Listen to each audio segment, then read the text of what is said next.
नाम जप में तभी प्रीति होगी जब वाणी मौन का आश्रय ले।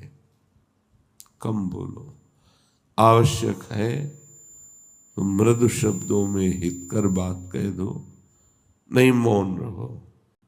वाणी को जितना तुम संभाल संभाल करके नाम जप में लगाओगे तो तुम्हारा अभ्यास बन जाएगा नाम जप करने का। ऐसी आदत पड़ जाएगी कि जरा सा छूटने का भ्रम हुआ कि आपकी जलन होने लगेगी, नाम छूट गया, आप परेशान होने लगेंगे। फिर तो उपासक की ऐसी प्रबल निष्ठा जगती है को 24 घंटे नाम जाप करने का लोभ पैदा हो जाता है। 24 घंटे नाम जपते हुए सो गया, जगते ही नाम जप, तो उसकी पूरी रात नाम जप में ही मानी जाती है। जो थोड़े से नाम जपने में संतोष कर लेता है उसे भगवदानंद की अनुभूति नहीं होती। जैसे बड़े जोर की भूख या प्यास लगे तो एक एक क्षण मांग होती, कब पानी मिले, कब भोजन मिले। इसी प्रकार नाम प्रेमी का भी एक क्षण भी नाम के बिना नहीं जा सकता। अगर कहीं भूल हुई तो बहुत कष्ट होता है उसे। तद स्मरणेन परम व्याकुल तेति। नाम है, संख्या से जपो तो रुचि बढ़ेगी। अगर आपका अभ्यास बिना माला, बिना किसी बाहरी प्रयास के अंदर निरंतर चलने का अभ्यास है तो इसमें संख्या जोड़ने की आवश्यकता नहीं। किसी ने प्रश्न किया था कि अगर बिना संख्या के नाम जप करते हैं तो उसका फल मिलेगा कि नहीं मिलेगा। तो क्या संख्या से नाम जप करने पर फल मिलता है क्या? नाम जपने से फल मिलता है। वो जैसे भी आप जपें, वो अविनाशी त्रिगुणातीत नाम जैसे भी उच्चारण हो आपका मंगल करेगा। साधक को कोई एक पद्धति अपनानी चाहिए नाम जप की। महापुरुषों ने कई पद्धतियां बताई हैं। एक पद्धति है श्वास के साथ नाम जप करना। लंबी श्वास खींचो, कई नाम उसमें जपो, फिर आराम से छोड़ो, कई नाम उसमें जपो। इससे आपकी एकाग्रता बढ़ेगी और नाम जप में प्रीति होगी। और संतों ने कहा श्वास श्वास नाम जपे तो दुविधा रहे न कोई। अर्थात अब दुविधा नहीं कि पता नहीं भगवत प्राप्ति होगी कि नहीं। ये नाम जप की बात है जो श्वास प्रश्वास में निरंतर नाम का अभ्यास करता है। दूसरा है अपने मानस में नाम भगवान को विराजमान करो, लिखो।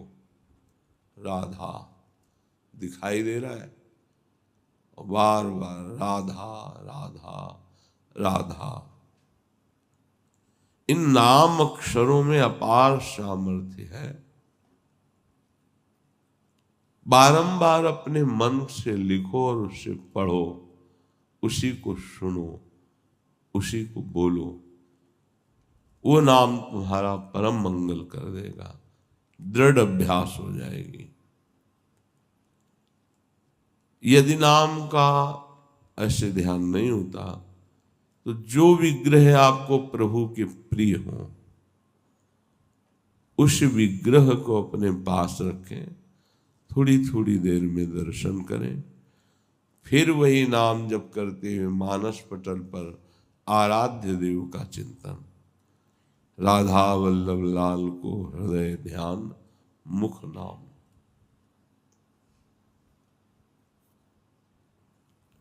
नामाक्षरों की बार बार आवृत्ति, बार बार जपना बड़ा आनंद का विस्तार हो जाता है। इससे किसी भी एक नियम से आप श्वास की प्रत्येक गति पर आपका ध्यान हो और प्रत्येक श्वास खींचने और छोड़ने में जितने अधिक से अधिक नाम ले सको। अगर श्वास के साथ मंत्र चलने लगा, नाम जपने लगा, तो फिर माला की आवश्यकता नहीं है। श्वास के साथ होने वाले प्रत्येक जप की दिव्य लाभ वृत्ति प्रकट होती है। फिर माला थोड़ा विक्षेप लगने लगता है। सिर घुमाओ, सुमेरु पे आवे, प्रणाम करो। वो तो मन ही मन श्वास प्रश्वास में नाम जप करता है। सदगुरुदेव भगवान की कृपा से बचपन में ही शिक्षा मिली थी, वह एक रट लग गई थी। अब निरंतर नाम हमें चलाना है। मन न लगता तो कीर्तन करते नाम का, शांत हो जाता फिर नाम जप करते। 2-4 मालाएं की तो उससे मन थोड़ी लग जाएगा प्रभु में। अच्छा है, ना करने से अच्छा है, पर आपकी मना स्थिति फिर नामाकार नहीं होगी। श्वास का जप मन का लगना जरूरी होता है, नहीं हो ही नहीं सकता। जब आप नाम जप करते हुए श्वास खींचते हैं फिर छोड़ते हैं तो मन के भागने का समय नहीं रहता, क्योंकि प्राण, मन और ब्रह्मचर्य तीनों का तारतम्य है। जो साधारण उपासक है, जिसकी अभी मनो गति में प्रवेश नहीं हुआ है, वो जिह्वा से जरूर नाम उच्चारण करे। ना बाहर उच्चारण करे तो उपांशु में उच्चारण करे। ओठ हिलने पर आवाज बाहर नहीं है। जब अभ्यास हो जाएगा तो यही उपांशु मानसिक में बदल जाएगा। श्वास का भजन मन के बिना नहीं हो सकता। जब मन ध्यानस्थ होता है, श्वास के द्वारा जपे हुए नाम पर साथ में जीभ से भी उच्चारण हो रहा है, तो ये अद्भुत गति नाम की प्रकट कर देती है। ये वृत्ति कभी भी उसका मन जप नहीं छोड़ सकता, जो श्वास प्रश्वास पे एकाग्रता पूर्वक नाम जप कर रहा है। श्वास श्वास नाम जप और उपाय कछु नाही। जिससे नाड़ियां या दिल धड़कता रहता है ऐसे ऐसे ऐसे। आप चाहो तो कलाई की नाड़ी से मस्तक में भी, हृदय में भी एक धड़कन होती है, उसके साथ नाम जोड़ दो, माला की जरूरत नहीं। जब आप उस धड़कन के साथ नाम जोड़ोगे तो आपका नाम नाड़ी के अनुसार धीरे धीरे नस नाड़ियों में उतरने लगेगा। भूरी सखी जी ने कहा है, रोम रोम जब रग रग बोले, तब कछु स्वाद नाम को पावे। इसमें भी बहुत निरीक्षण की आवश्यकता है कि एक भी धड़कन खाली न जाए, नाम के साथ चले। जीभ से उच्चारण और एकाग्रता धड़कन में ऐसे ऐसे होती रहती है। तो राधा वल्लभ सी है, राधा वल्लभ सी है। फिर एक बहुत महान नाम जप की पद्धति है कि आंखें मूंद करके पूरे नाम को सामने देखना, लिखा हुआ नाम।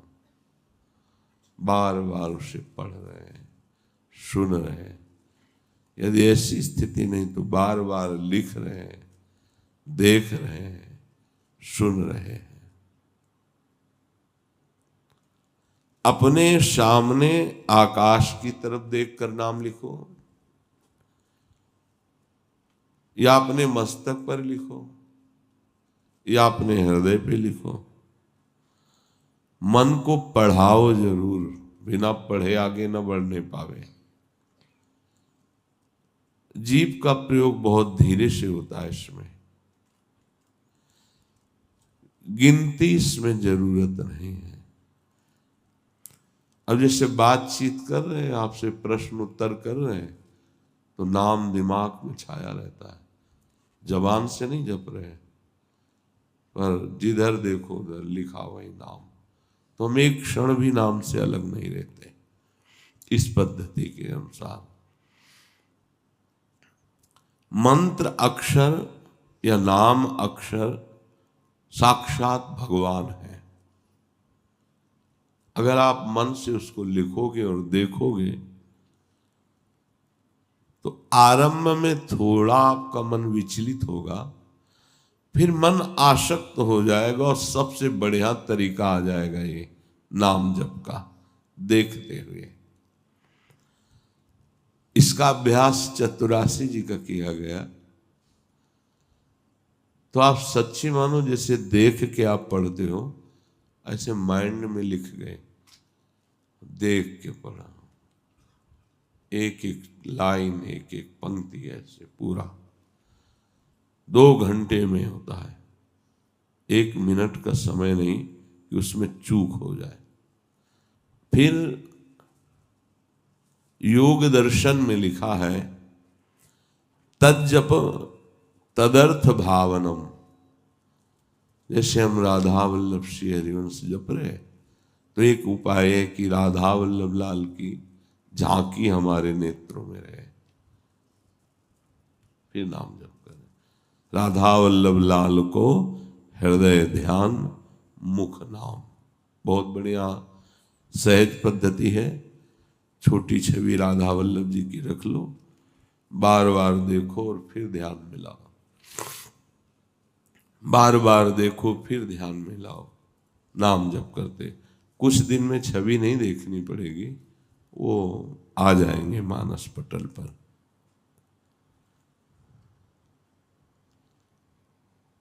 चाहे जिस मार्ग का पथिक हो, नाम के बिना सदगति प्राप्त नहीं है। ओमित्येकाक्षरम ब्रह्म व्याहरन माम निस्मरन यह प्रयाति त्यजन देहम शयाति परमाम गतिम। गीता जी में भगवान श्री कृष्ण कह रहे हैं कि ओम एकाक्षर नाम मुझ ब्रह्म का ही है। इसका उच्चारण करते हुए यदि मेरा ध्यान किया जाए, मुझ परमात्मा का ध्यान किया जाए, तो वो शरीर छोड़कर कैवल्य परम पद को प्राप्त होता है। मनुष्य अगर अपने आराध्य देव की मूर्ति का ध्यान जबान से और कान से भगवान नाम जो जप रहे हैं उसका श्रवण, तो ये उत्तरोत्तर मंत्र नाम उतरता है। पहले जिह्वा में, फिर उपांशु में, फिर मानसिक में, फिर परावाणी में। परा पश्यंती मध्यमा वैखरी, वैखरी जो आपको सुनाई दे रही है, उपांशु में चल रहा है। मध्यमा पश्यंती, वो देख रहा है नाम को, डूबा हुआ है नाम दर्शन में। परा, अब यहां जब किया नहीं जाता, यहां अपने आप होता है। जब नाम नीचे उतरकर परावाणी में विराजमान हो जाता है, तब जब किया नहीं जाता, स्वाभाविक होता है। ऐसे अभ्यास से उत्तम नाम जब प्रारंभ होता है, जिसकी नाम में रुचि और महत्व बुद्धि हो गई, विश्वास करो बेड़ा पार नहीं करना, पार हो गया। इतना स्मरण रखना चाहिए कि नाम को बेचना नहीं चाहिए। बेचना यही है कि प्रभु हमने इतने माला जपा, इस समस्या का समाधान हो जाए, ये हो जाए, वो हो जाए। अगर निष्काम भावना हो, नाम का ध्यान या नामी का ध्यान करते हुए प्रेम सहित निरंतर गुप्त भजन हो, तो बहुत जल्दी उसे भगवत साक्षात्कार हो जाए। जो उपासक नाम पर महत्व कर लेता है, अपना जीवन बना लेता है। श्री गोस्वामी तुलसीदास जी महाराज ने एक पद में कहा, नाहिन आवत आन भरोसो, नाहिन आवत आन भरोसो, यह कलिकाल सकल साधन तरु, है श्रम फलनी फरोसो, नाहिन आवत आन भरोसो। नाम के सिवा मुझ में किसी का भरोसा नहीं रह गया, गोस्वामी जी कह रहे। किसी साधन का भरोसा, किसी सिद्धि का भरोसा सब नहीं रह गया। और हम आपसे प्रार्थना करते हैं कि ये कलिकाल है, चाहे जो और साधना कर लो, जब साधना का फल मिलेगा तब तुम्हें पता चल जाएगा कि क्या फल मिला है। अर्थात साधना में लगे हुए तुम्हें परिणाम में केवल श्रम रूपी फल मिलेगा, परमानंद नहीं। नाम जप तुम्हें वास्तविक फल प्रदान करेगा, प्रेम। तप तीरथ उपवास दान मख, जेहि जो रुचय करो सो, पाए ही पे जानिबो कर्म फल, भरी भरी वेद परोसो, नाहिन आवत आन भरोसो, नाहिन आवत आन भरोसो। एक भगवान नाम के सिवा कोई पावन करने वाला नहीं। तपस्या कर लो, तीर्थ कर लो, व्रत अनुष्ठान कर लो, बड़े बड़े दान दे दो, यज्ञ कर लो, ये सब कर लो। वेदों ने बहुत वर्णन किया है, ये करने से ये मिलता है, ये करने से ये मिलता है। इसीलिए अपनी दिव्यता का अनुभव कराने के लिए अर्जुन जी से कहते हैं, त्रैगुण्य विषया वेदा निस्त्रैगुण्य भवा अर्जुन। बहुत वेदों ने फल परोसा है, ऐसा करो तो ये फल, ऐसा करो तो स्वर्ग में ये सुख मिलेगा। भाव ये है कि जब तक तुम्हारे हृदय में नाम जप नहीं चलेगा, तब तक कोई भी फल फूल तुम्हें अविनाशी परम पद में नहीं विराजमान कर पाएगा। ये सब तप ज्ञान तपस्या जो व्रत नियम है, ये सब बहुत बहुत बहुत ब्रह्मलोक तक। आगम विधि जप जाग करत नर, शरत न काज खरोसो, सुख सपने हूना जोग सिद्धि साधन, रोग वियोग धरो सो, नाहीन आवत आन भरोसो। गोस्वामी जी कह रहे हैं, बड़ी शास्त्र विधि से मंत्रानुष्ठान करते हो कामना की पूर्ति के लिए, चाहे जितना अनुष्ठान कर लो, यज्ञ कर लो, पर असली कार्य की सिद्धि नाम से ही होगी, इनसे नहीं होगी। योग सिद्धियों की प्राप्ति भी रोग और वियोग के समान है।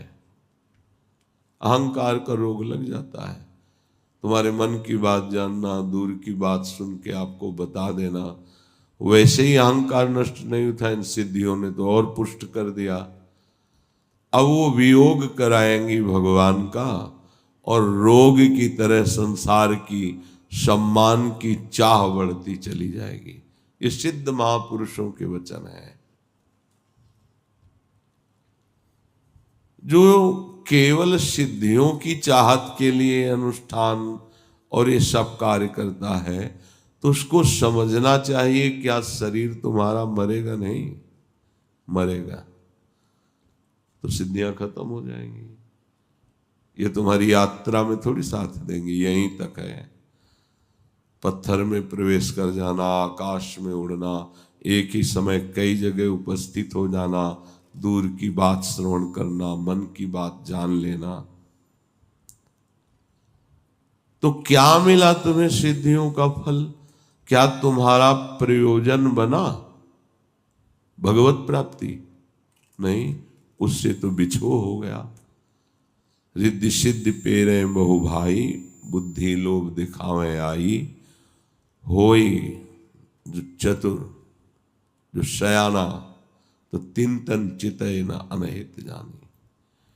इनसे आपका अमंगल हो जाएगा। भगवत प्राप्ति बाधक ये सिद्धियां हैं।